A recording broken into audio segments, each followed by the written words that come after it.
Some people inherit a fortune. Other people inherit a mess that's difficult to deal with. What about us? What about those who bear the name Christian? What has Christ left behind for us? A fortune or a mess? You might look into this world and assume Jesus has left behind us a mess.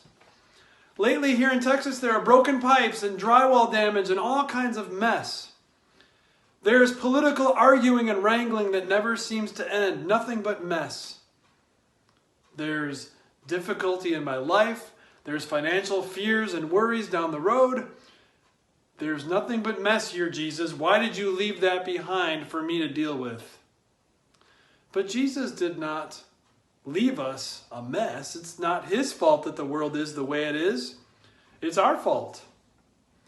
He leaves behind something far different.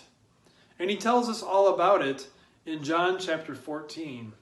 Words that he spoke the night before he died when there was a lot of mess that he was dealing with himself. In the same night that Jesus spoke these words, Judas, one of his 12 disciples, would betray him to the hands of his enemies. Peter, another one of his 12 disciples, would deny that he even knew him 3 times. And the rest of the disciples were arguing one after the next, trying to one-up each other, arguing that they were the greatest.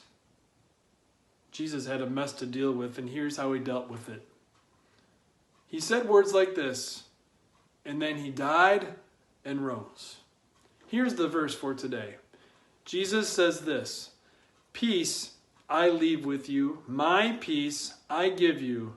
I do not give to you as the world gives.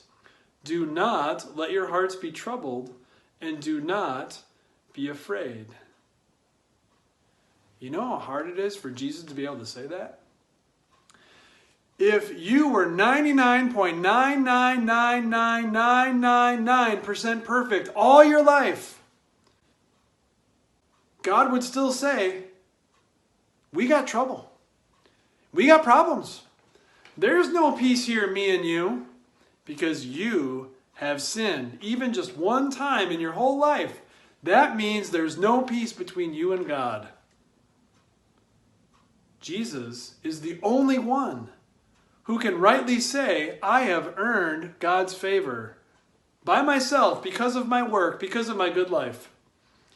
And then he gave it up.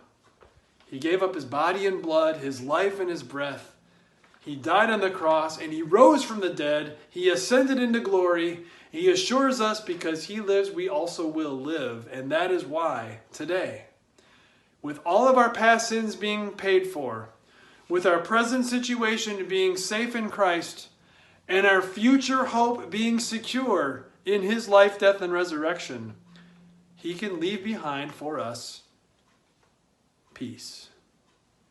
Jesus' peace doesn't wither or disintegrate like so many other things on this earth. Jesus' peace isn't like the insurance policy that has some stuff covered but not everything. Jesus' peace doesn't leave a bad surprise waiting for us in the end. It doesn't fade off or spoil or rust or decay. Jesus' peace isn't something we even have to scratch or climb in order to find or to get. It's a gift. It's an inheritance. It's peace with God. Not like the kind of peace the world would give. So much better. When you think of Jesus, don't think so much of a good teacher or a great example to follow, a moral path to help me keep my compass. Instead, think of the one who was sinless, who offers life after death, and gives me peace that lasts.